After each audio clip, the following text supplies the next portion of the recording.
Thank you, Ajahn. Hello, Bhante. In the teachings on anatta, is being a Buddhist a self? If there's no self anatta, why do we practice and keep the precepts?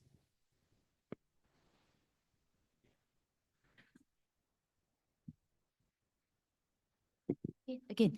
Hi, Bhante. In the teachings on anatta, is being a Buddhist a self? If there's no self anatta, why do we practice and keep the precepts?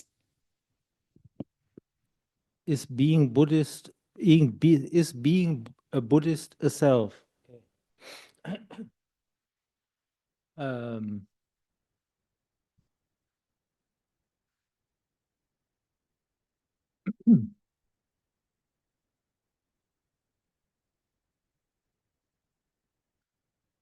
mean, the best way I can explain it, I guess, is that before we can let go of something, anything, we have to, first of all, fully understand it. And so, yes, you do currently perceive self. We feel self, we perceive self, we think self, because that's the experience.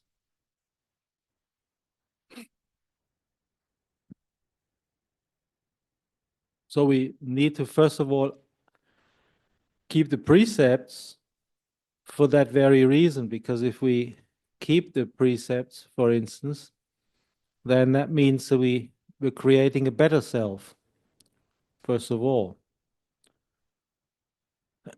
It's only once we've created a better self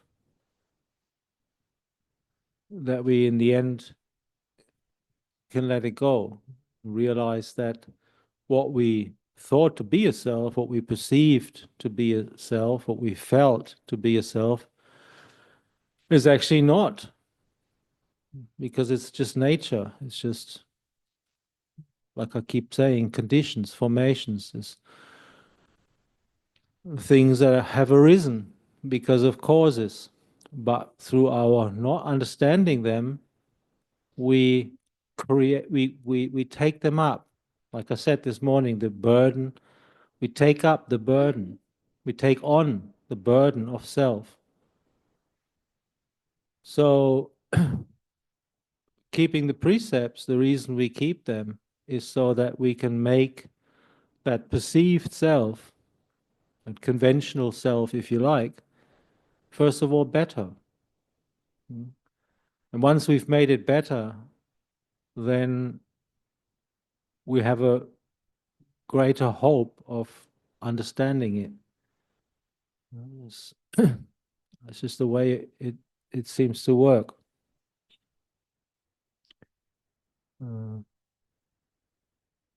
But that's the very reason why the Buddha keeps saying that we should look into these things that we take to be a self and investigate them. The thing is, we can't look into them and investigate them and understand them if we don't make them better first. It's like, because what we need to look into them is, like I kept saying this morning, the absence of the five hindrances. It's like the Buddha gives the other examples the Buddha gives for the five hindrances is this simile of water. He says sensual desire is like colors that you put into the water. So there's beautiful colors, red, green, pink, blue, purple, turquoise. It's a beautiful colors, but you can't actually penetrate the water by your sight. You can't look into the water because it's full of colors. Anger is like hatred, is like boiling water. So you got boiling water, it bubbles away, you can't look into the water. Sloth and torpor is like you got mud in the water. Or was it the other one? I can't remember. Mud. The one is mud. It's like murky water. Water weeds. Water weeds, yeah, water weeds, that's right. You have, it's got grown over with water weeds. You can't look into it. Restlessness and remorse. What's that one? Anyone got, remember? Huh? No, that was anger, wasn't it? Wind, that's right. Waves on the water. So you got wavy water, you can't look into it. That's the restlessness and remorse. And then the last one is muddy water for doubt. So once you get rid of them, you got crystal clear water. You can look into that, and you can actually see the fish and the shell and the pebbles and whatnot. So we need to get that mind first of all in a clear state, and that we do through virtue, through meditation, and then you can actually see. So yes, for the time being, there is that perception of self. And we can take it either on faith, that the Buddha was right, that these things are not self, and actually practice what the Buddha said, or not. But the whole idea of non-self to the ordinary worldly person is very difficult to understand. That's why when this other lady asked the other day about anatta, I said, trying to explain anatta to you is like trying to squeeze lemon juice out of a freshly planted lemon tree.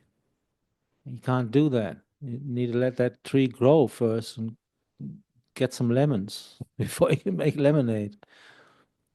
Okay, next question.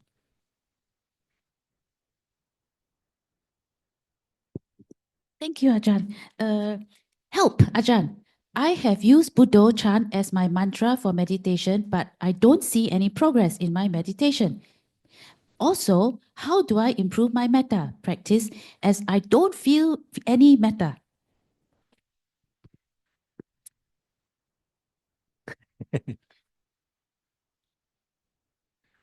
Well, I don't want to embarrass anybody, but we need to really ask ourselves, well, how much effort do we put into the practice?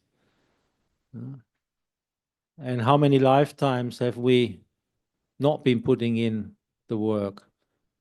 So it's like, if you want to be a world-class saxophone player or a world-class piano player, you're going to have blood on your hands before you can do that, because it's tough. It's tough. It's tough to be good at anything. So just compare the effort that you put into other things, whatever that may be for you, where you may have gotten results, and compare it to the times of the day that you actually recite Buddha. You do it when you first wake up in the morning, and you keep it going until you go to bed at night. People think that, oh, I can't recite Buddha all the time. If I drive a car and recite Buddha, I might drive against a tree. Well, I keep telling people that's not the case, because you can do all these things while you're driving a car, and you still don't drive against a tree. In most cases, you can listen to the radio, you can talk to your kids, you can even eat a sandwich, because you don't need 100% of attention. You don't need 100% of your mind while you're driving a car. You don't even need 50%.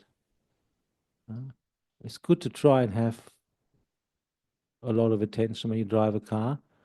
I'm not saying you should abandon yourself, but what I'm trying to say is the mind usually siphons off just enough energy for you to perform any task.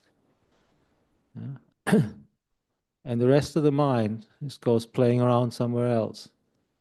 And what Buddha does, what the meditation word does, is it brings in that 50, 60, 70, 80% that goes playing while you perform your task with maybe 20%.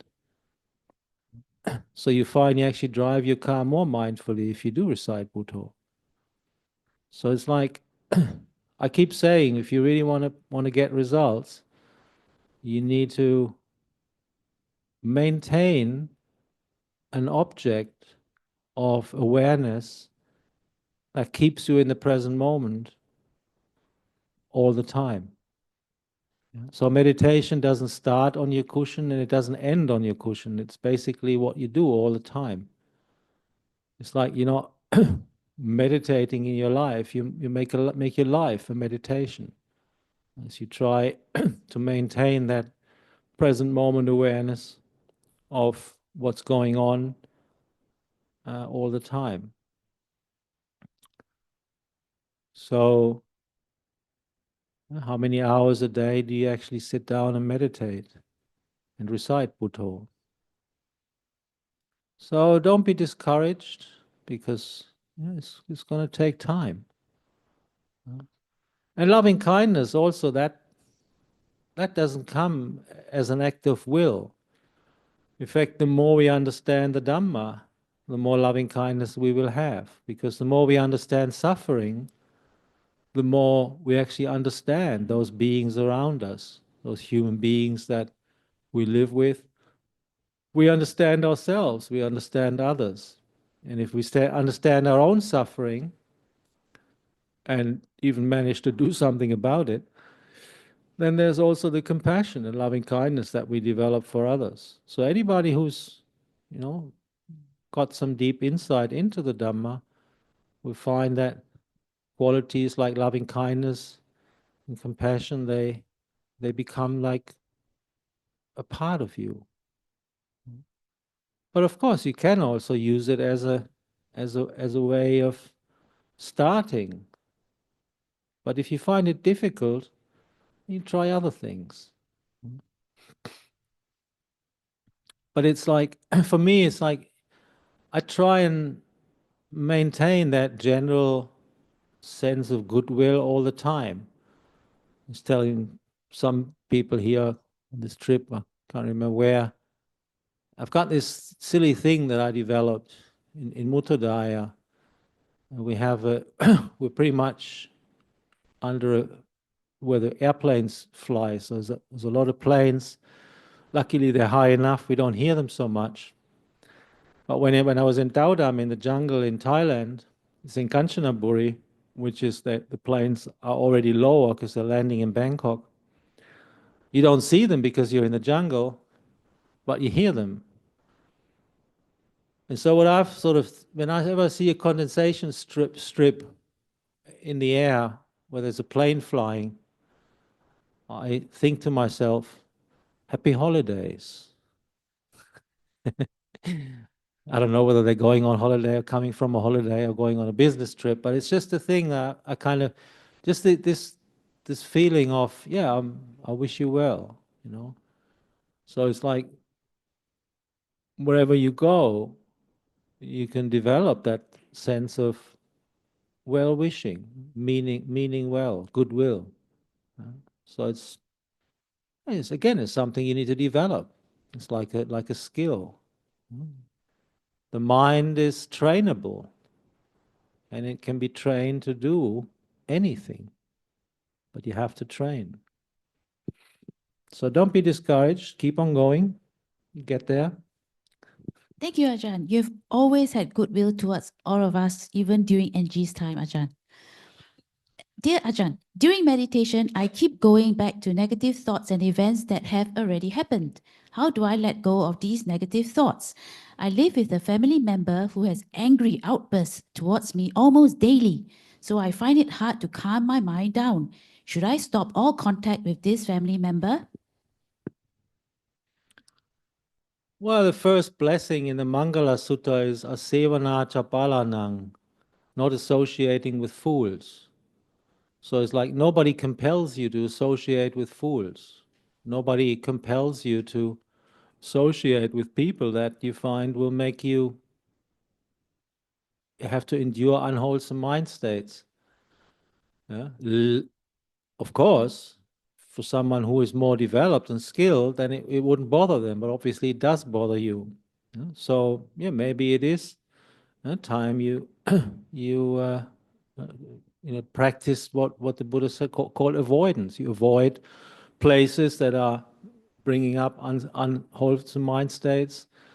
You avoid people that bring up unwholesome mind states. So unless you have to be with them, because sometimes we need to associate with people and we can't do anything about it because that's just our job, say, or whatever.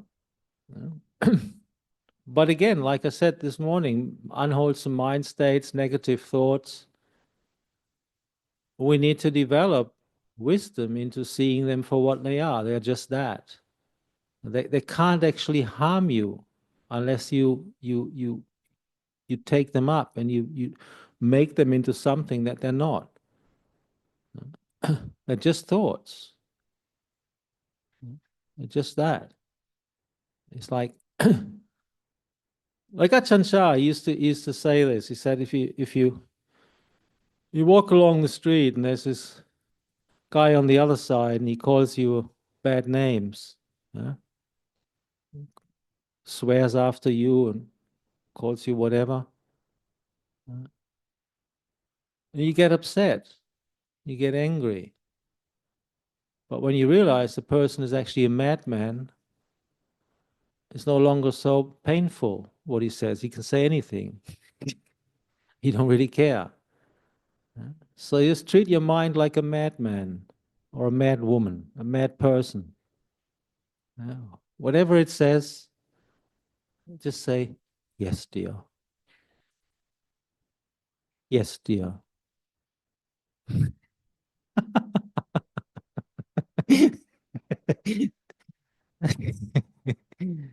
Yeah, I mean, it's like, what can you do? It's like, it's already there. The thought is already there, you know. So it's not that you can make it not be there. It's already there. It's got its legitimacy because it's conditioned. And you created it in the past. Nobody else created it for you. You may not know where or when or how, but you can't hold anyone else responsible for your unwholesome bad thoughts. You can't even hold yourself responsible because there is no self.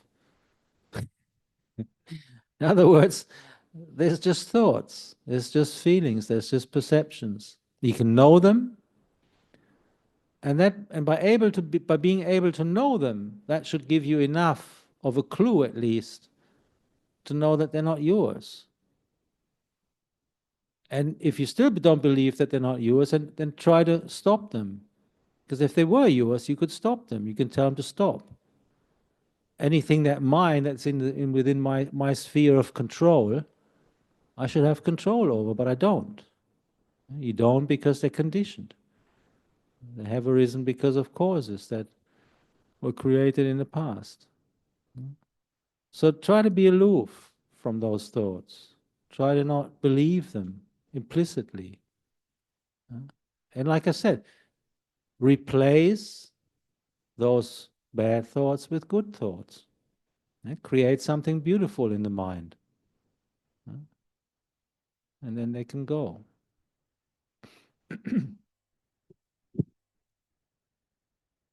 You know what to drink is 4 drinks.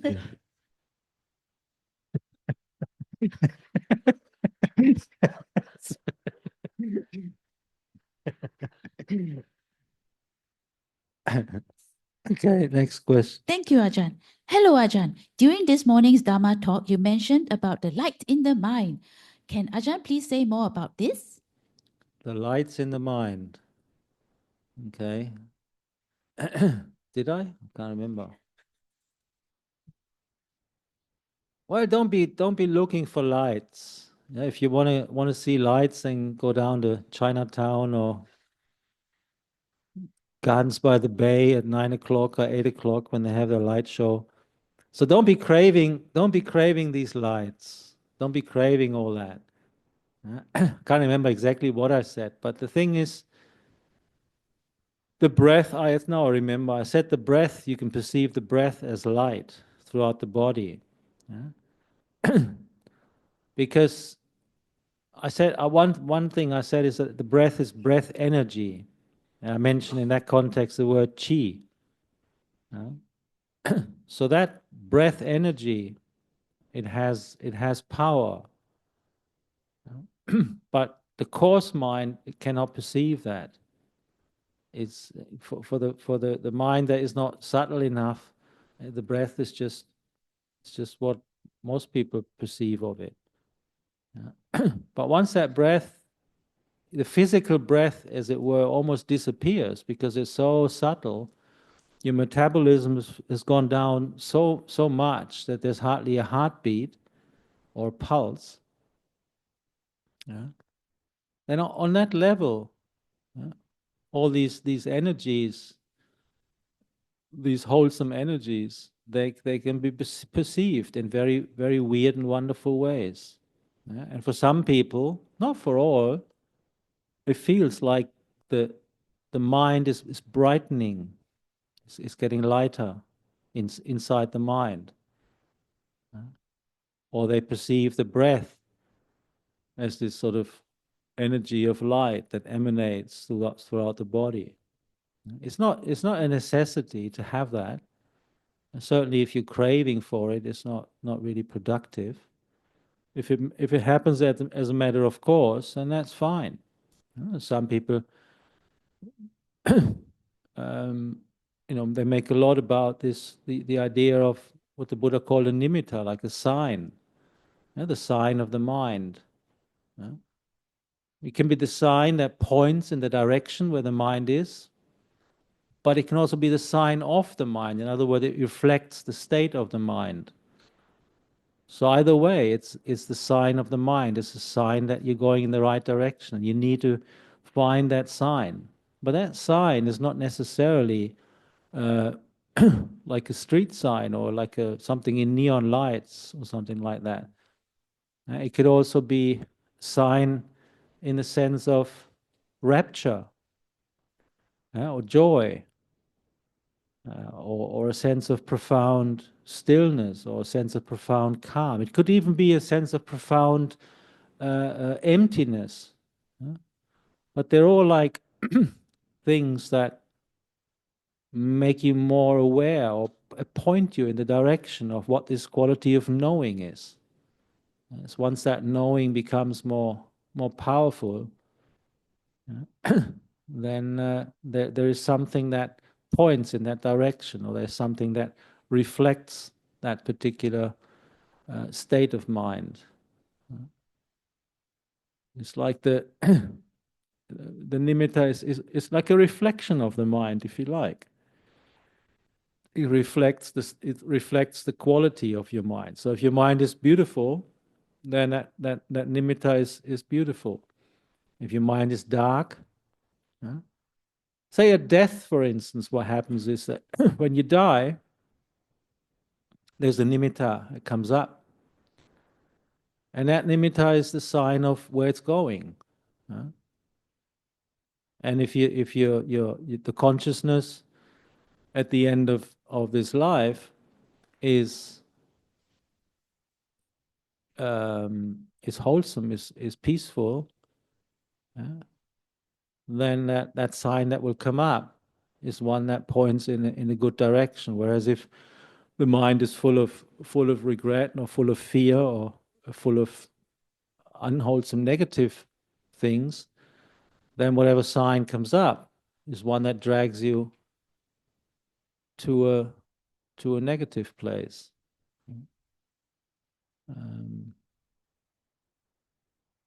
So in a sense, yeah, meditation is a bit like dying, in the sense that you're letting go of one world, but you tap into another world. Remember, the Buddha called it Kamaloka, the world of sensuality, and then the samadhi, the peaceful states, and those realms associated with it. The Buddha called it Rupa Loka. For a long time, I never understood why he called it Rupa Loka, because Rupa means form. Yeah, but it doesn't mean body. It means form. And form is sight, sound, smell, taste, and touch. They're all form. Yeah? And these indriya, these sense faculties, they live in the mind. That's why in our dreams, for instance, we can see, hear, smell, taste, touch. Yeah? And so in these states of where the mind comes together, then also these nimitta, they can be of many sorts. It doesn't necessarily have to be a visual nimitta. The funniest nimittas I had, one was a full-on orchestra, like classical. I had my eyes closed, and it was like a full-on orchestra, like with everything, like the whole thing. Like imagine being in this orchestra hall and the whole thing. It was really loud. So I opened my eyes and I thought, "What is this?" And it kept going, but with open eyes. I said, "What is this?" Until I realized that was just in the mind. And the other thing, the other one, the funny, I had two of these funny auditory, whatever the word is. Yeah. The other one was a squadron of helicopters, like literally like 20, 30 helicopters, like bup, bup, bup, bup, bup, bup, bup. Apocalypse now is coming or something like that, you know. And again, I had my eyes closed and I opened my eyes. I thought, what is the war starting? I went to the window and looked, and not one helicopter inside. Until I realized, oh, it's just in the mind. So we can have these funny experiences, but people always make too much of them.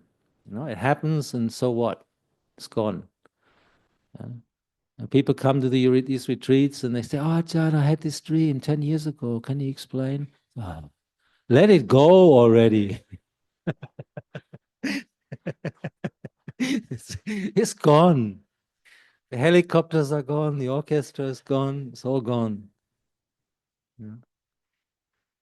So just make your mind beautiful, and whatever your character is, that's the way that your nimitta will present itself. Yeah? So don't be craving anything in particular. Just do the job, because craving for the results is always a mistake. It'll always backfire, destroy the meditation. If you want to put your craving anywhere skillful, crave to create the causes that create the results. Practice sila, practice generosity, practice virtue, practice sense restraint, practice mindfulness, practice a lot. Bhutto, bhutto, bhutto. And if you do that, then the way your mind is will manifest itself, and that's what we call nimitta. That's a sign that you're getting close to the mind, or a sign that reflects some sense of beauty in your mind. For me, it's just joy, it's just happiness. It's not, I just close my eyes, it's dark, that's it. I don't see any lights. I don't have a visual mind. I'm an aphantast, or whatever the word is. It's just, yeah, right. I see nothing, it's black. So people who have a visual mind, who see everything in 3D when they close their eyes, they can't even imagine that it's possible not to see.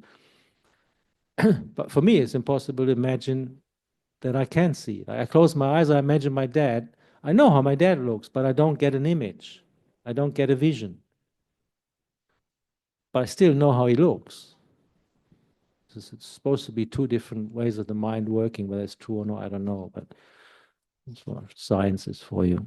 Anyway, next question. Thank you, Ajahn. Ajahn, when you said the mind is watching the breath, are you referring to we are conscious that we are breathing?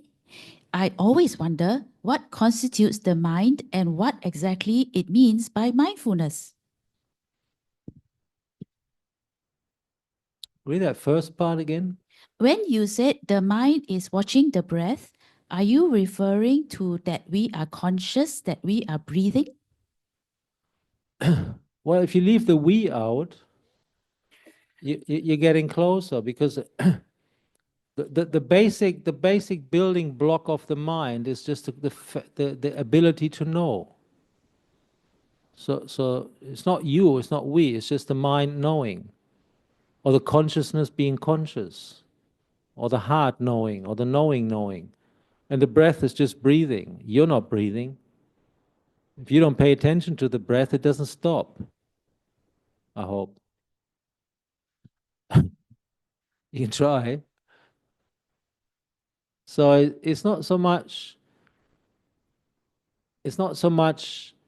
intentionally doing something, but intentionally becoming more aware of what's already happening. Because it's just the nature of the mind to know, because that's what it does. It knows. And it's the nature of the breath to breathe. That's what it does. And if you put the two together, yeah, they can blend in perfect harmony, and it can becomes this beautiful like symbiosis. Yeah? But as long as we still think we have to do something there, then it's basically always interfering with what's already happening. So meditation is about stopping and being more aware of what's going on, and then just allowing whatever there is to be, without pushing and pulling, liking and disliking. And then you find that a lot of the things will drop away, they fade into emptiness. And some things will become more prominent. And if the good stuff becomes more prominent, and the mind knows that, and that can turn into beautiful meditation. So,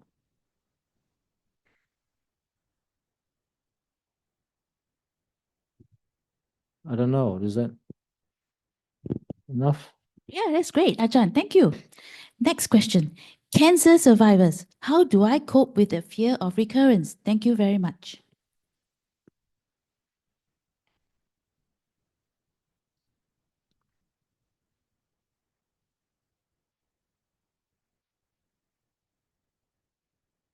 I mean, it's hard for someone who hasn't really experienced that to imagine it.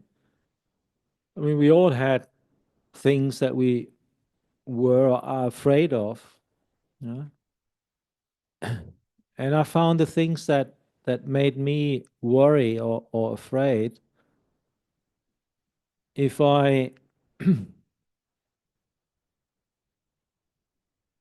try to accept these things as a reality, as something that is possible and that is now happening to me, yeah, without the kind of why me behind it all, then that fear is no longer so powerful. But because of our strong identification with the body as ourself, then when that body is threatened by nature, by disease, sickness, then we're afraid to lose ourselves. Yeah? And so this fear of death is the bottom line of what fear is. Yeah? All the other fears are just baby fears compared to the fear of death. And that's what happens when you realize the truth, is the fear of death just evaporates, it disappears. Like I said, an arahat doesn't die because there's nothing that has been born. It's like we're constantly being born. We identify with these things that we experience as ourselves. And of course, then if they're taken away from us, it's like dying. So remember I said, if there was not the unborn, the uncreated, the unformed, the unbecome, then there would be no escape from the born, the created, the formed, the become. So the only way you can really end fear is if you tap into the unborn, the uncreated, the unformed. And that is what I keep saying, is that a quality of knowing. Because if you really see it for what it is, you realize it doesn't arise or cease. It just changes objects. But the quality of knowing is just there. Consciousness is just there. Consciousness is directed towards sight, it's called eye consciousness. Consciousness is directed towards smell, it's called nose consciousness. So the only way you really overcome fear is by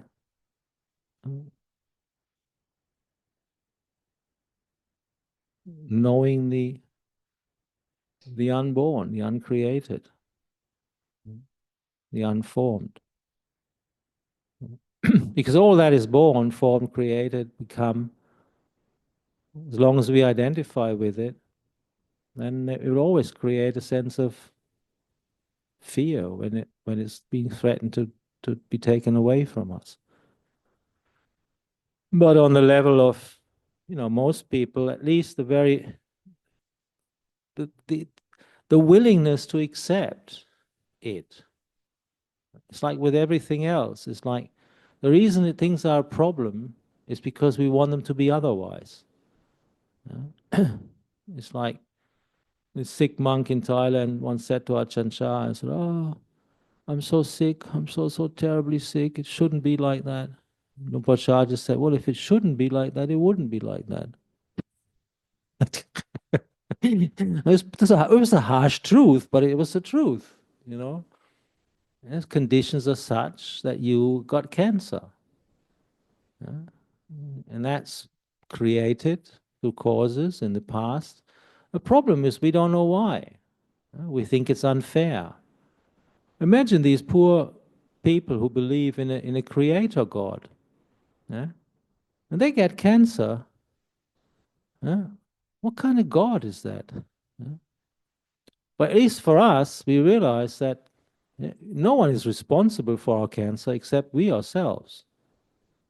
Even though we don't know the stupid things we did in the past to create it, we obviously harmed or hurt or caused suffering in the past, and that makes our body weak. That makes our immune system weaker than that of others. And that's something you can accept. You may not know the exact causes, but to me, I mean, even from the very beginning, that was the only thing that made sense. I could live with that, even though I didn't know what created all these things, but it made sense. It was just, and it's ice cold. There's no making deals with karma. You can't bribe karma. It doesn't work, and that's why it's fair. It may seem unfair. You say, "Why me?" Because you don't know what happened. You don't know why. But the very fact that it's there, as I keep saying again and again, legitimizes it. Because the Buddha said nothing arises without a cause, which means the fact that it has arisen means it has a cause. Even though you don't know the cause, still it has one. And if you can accept that, then the only thing you can do is keep creating good causes so that it doesn't happen again in the future. You can't change the past. Nobody can. That's the one thing that I find disappointing about Buddhism. There's nothing about time travel. I like science fictions. I always like time travel movies. But that's the one psychic power I keep missing in the scriptures. There's all these wonderful psychic powers, but nothing about time travel.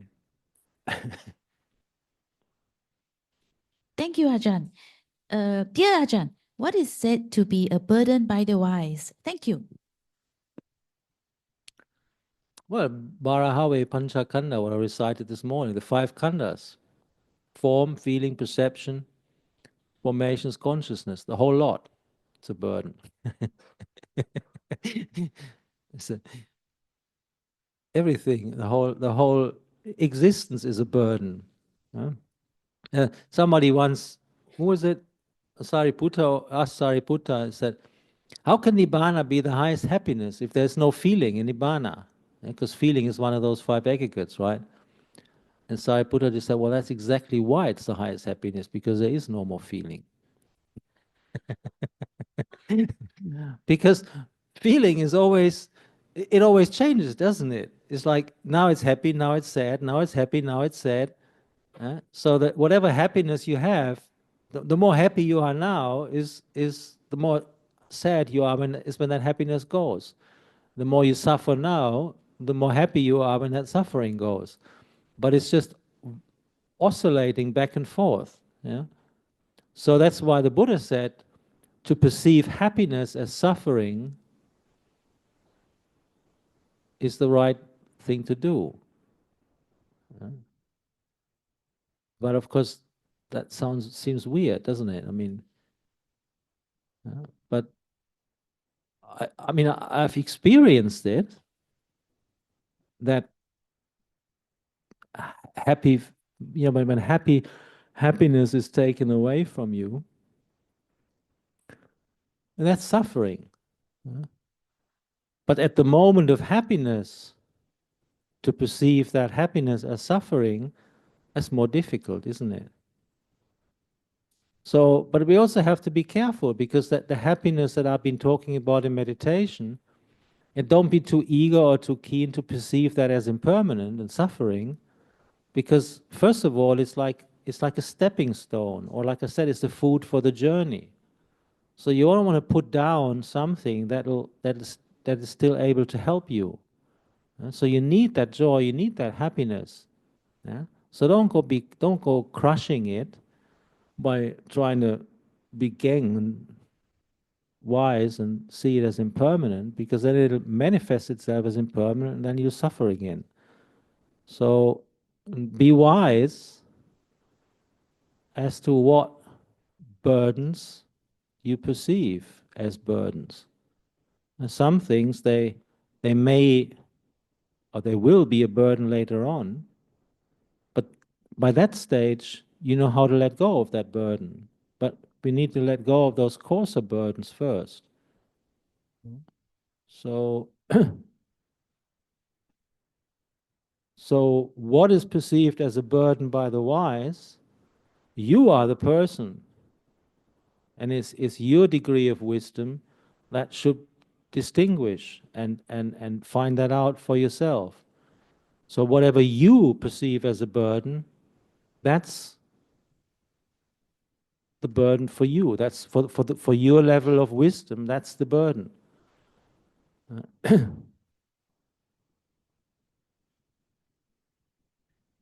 So you can't assume that you can let go of burdens that you haven't seen as burdens yet, but you got to practice to see them as burdens. But you got to start with the obvious ones.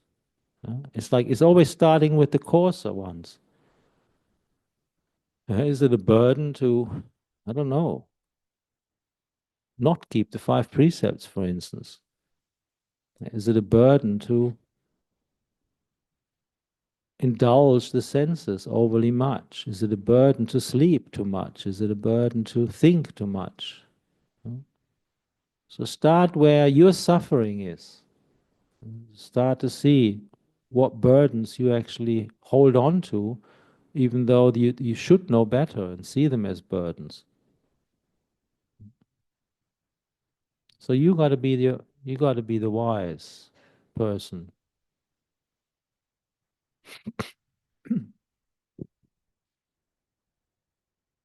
Thank you, Ajahn. Dear Ajahn, what is meditation? Can there be thoughts without thinking? Thank you. What is meditation? Can there be thoughts without thinking? Don't understand. I can only guess what you might mean. It's like the knowing, it knows, but it doesn't necessarily need to verbalize. So if that's where you're coming from or where you're aiming at, then you can know without thought, but you can't think without thought. I mean, thought is thought. Yeah? So there is a form of, there is a subtle form of thinking which also doesn't require verbalization.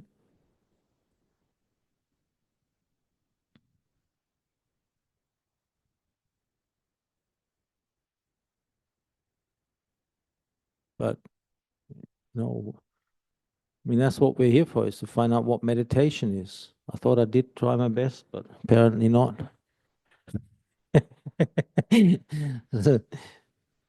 It's understanding your body and your mind. That's what meditation is. Meditation is not lulling yourself into some trance. It's understanding your experience of life and what your experience of life is made up of, trying to understand it, and trying to understand how we create our own suffering. That's really the essence of meditation. But what's at the heart of the Dhamma is always cause and effect. So you could also say meditation is about understanding cause and effect. So how do you create causes that create either suffering or happiness? That's what you need to find out. And the two aspects, if you like, of meditation is that, first of all, you need some sense of calm, a sense of peace, a sense of clarity. And that's the basis for developing wisdom. Because we try to develop wisdom, a lot of these so-called vipassana things, they try to develop wisdom without calm. And as one of my favorite sayings, Bhante Gunaratana always used to say that nati janang apanyasa, nati panya ajayato, yamhi cha janan cha panya cha save nibbana santike. So there is no jhana without wisdom. There is no wisdom without jhana. But one who has both jhana and wisdom, he's in the vicinity of nibbana.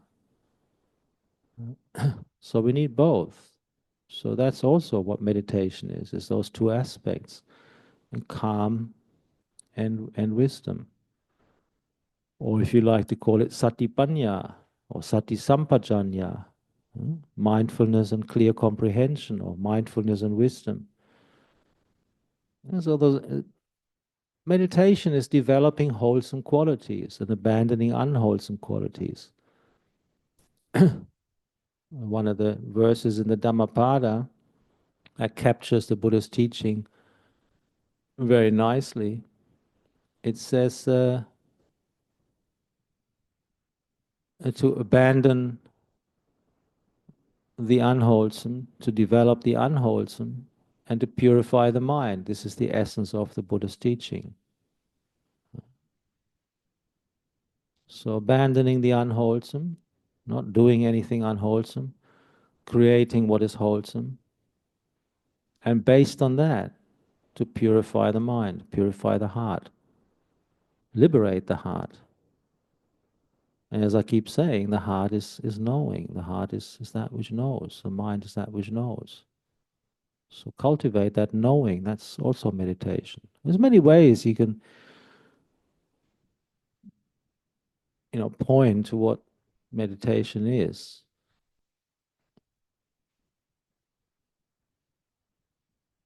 Thank you, Ajahn. Dear Ajahn, two questions here. Thank you for the wonderful teaching. Question 1. May I know what is the relationship between knowing and samadhi? Ajahn, do you want me to read the second question or do one at a time? Read the second one as well. Okay. Second question. In jhanas, I was told that the hindrances get suppressed, but are not abandoned yet. Is the temporary suppressing of hindrances useful? And how does that eventually help us to abandon them? In jhana, read that sentence. In jhana, the hindrances. In jhanas, I was told that the hindrances get suppressed, but are not abandoned Okay, I got yet. it. Okay. So, first question again. First question, may I know what is the relationship between knowing and samadhi? Okay. Well, samadhi is the Buddha's way of talking about the mind unifying. Remember I said from many to two to one to zero? Samadhi is one. When you arrive at one, then the mind is at one. The mind is knowing the mind. The mind is within the mind. But to throw the knowing into the mix, it is also the knowing knowing the knowing. So the knowing is also samadhi, once the knowing knows itself. So samadhi is the mind knowing the mind. So that which knows itself. But if you look at it from the perspective or the word of samadhi, it means the unification. It means the coming together of that knowing in one place.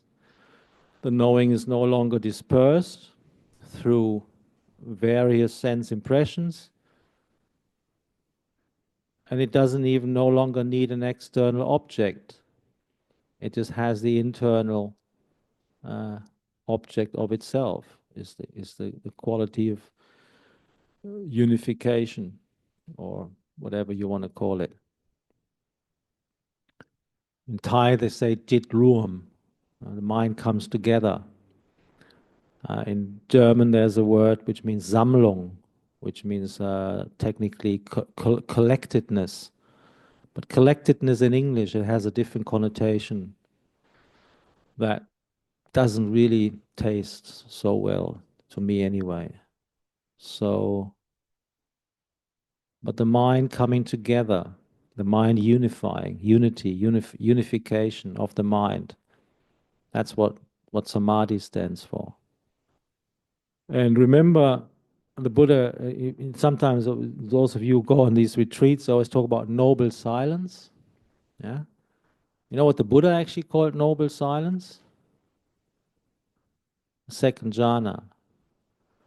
Vitakka vichara no longer there. Yeah? The movement of the mind that is still necessary to hold on to your meditation object is no longer needed. So that thinking and pondering on the level of samadhi, which is only then the initial and sustained application of the mind, is no longer verbalization or thinking, but it's still the work of the mind that needs to move towards the object, hold it, moves away again. So it's a subtle movement still, which for anyone who experiences that state for the first time, it doesn't feel like there's movement, it's completely still. Because after all, it's a superhuman state. It's a uttari manusa dhamma. Even the first jhana is a state that the ordinary human mind doesn't experience. So it is pretty far out already. But what the Buddha really called samadhi, or synonymous with noble silence, is the second jhana, where there's no more movement. Can you imagine a perception of bliss that doesn't change, alter, fluctuate, oscillate in any way from moment to moment to moment for many hours? That's pretty hard to imagine, isn't it? There's no change. It's as if impermanence is gone for that duration. It's just one perception of happiness. And that happiness doesn't alter, it doesn't change, it doesn't fluctuate, it doesn't oscillate. It's just one perception. That's what the Buddha called samadhi, real samadhi, or noble silence.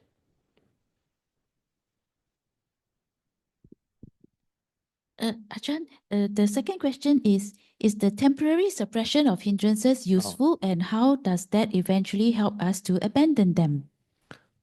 Well, of course it's useful. I mean, if you don't abandon the hindrances, you don't get into samadhi.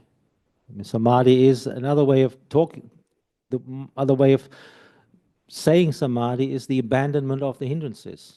That's equivalent to samadhi. So if you abandon the hindrances, that is samadhi. The state of having abandoned the hindrances is samadhi, or is, depending on the level of samadhi, loosely, it could be any of the jhanas, but it could also be prior to that already. So abandoning the hindrances, of course, is useful, because the hindrances, like I said, they are the food for delusion. They are the food for avijja, for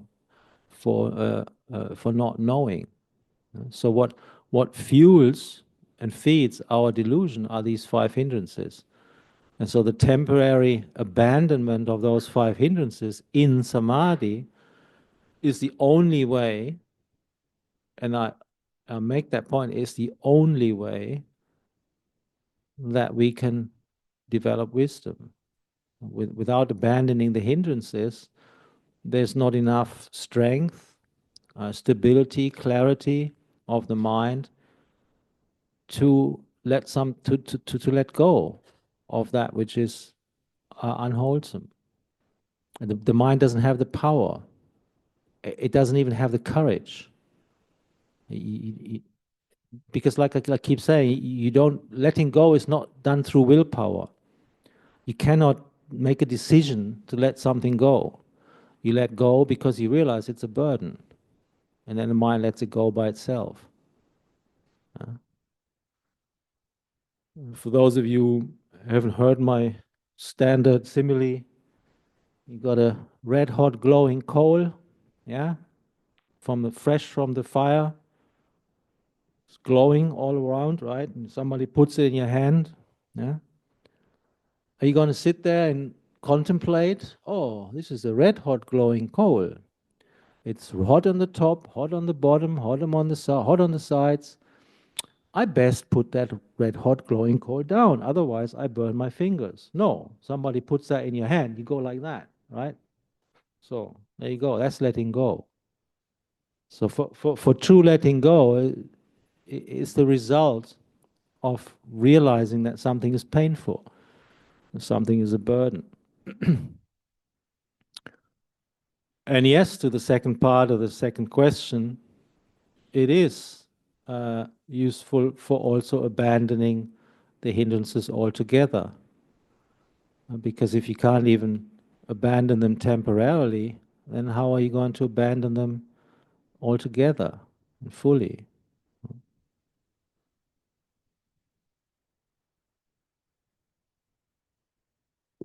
Thank you, Bhante. If Buddhists live by the law of nature, which basically promotes growth and reproduction, how do we reconcile this with our goal to achieve deathlessness? Thank you.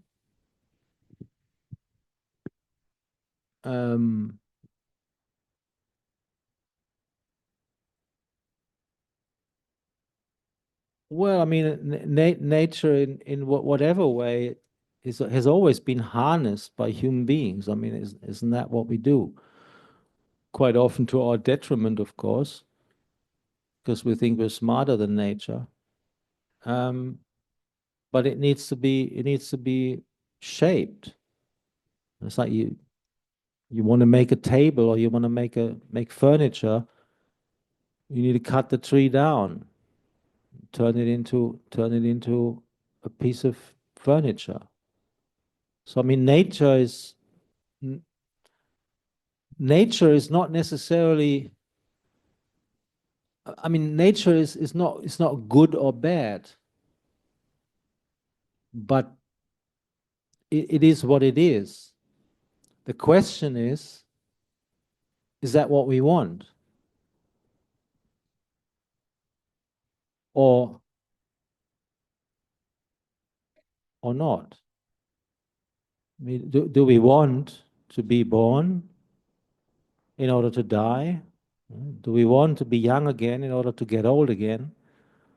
Do we want to be healthy in order to be sick again? Do we want to live in order to die again? Because that's nature. I mean, I'm not saying it's bad or it's good, it's just what it is. Yeah? But what the Buddha is saying is that the mind out of not understanding nature for what it really is, appropriates that nature, makes it my nature, and then suffers over the fact that it's nature. You see what I mean? It's like, we can't blame anyone else for our stupidity. And we take up nature and make it mine and try to hold on to it. And then nature says, hey, you can't hold on to me. And then why not? So what the Buddha is saying, well, there's nothing wrong with nature. You want to play around with nature, go ahead. But what the Buddha said is, it's possible to actually understand nature and understand the mind, which is now, through delusion, appropriating nature and turning it into something that it isn't. Because what enlightenment is understanding nature. You're in perfect harmony with nature if you're enlightened. Because nature is no longer a problem. Because nature just becomes nature. Old age is just old age. Yeah? Cancer is just cancer. Not my cancer. It's nature's cancer. Yeah? But if it make it my cancer, then of course it's my problem. Because I don't want cancer. Who wants cancer? Yeah? So, it's not the Buddha is saying nature is bad, but it's not good either. It's just what it is. It's like, procreation is what happens when we try to sustain existence, when we try to sustain becoming. That's what samsara is. It's like it goes round and round and round. It's like the fuel that keeps it going is avijja, it's not knowing. Once you know it, it stops.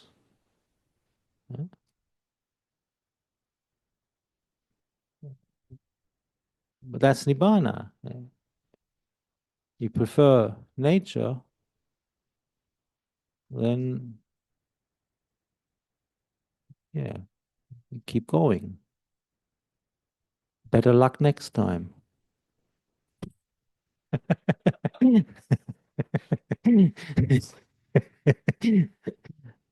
it's got nothing to do with luck. It's got nothing to do with luck. It's not somebody is throwing the dice for you. It's not God who's in heaven. This joke. I haven't told this for a while. I still think it's funny, even though I read it 40 years ago. There's in this Buddhist magazine that they made in a monastery in the south, Ajahn Buddhadasa's monastery. And so it says a little man, and he's standing there, and he's wringing his hands, and he's shouting to the heavens, and he's this bubble, and he goes, "Why me?" He rings to the bubble. And there's this little bubble coming out of the clouds, "Because you piss me off." I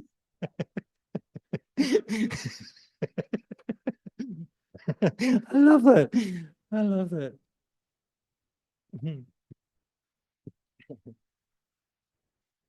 You can't hold anyone responsible. It's a hard fact. Yeah?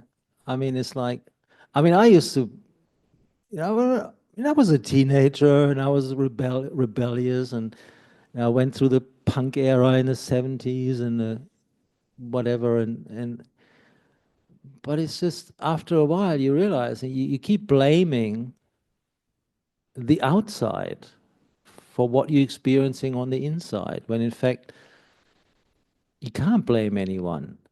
Yeah? People will act according to their karma. Yeah?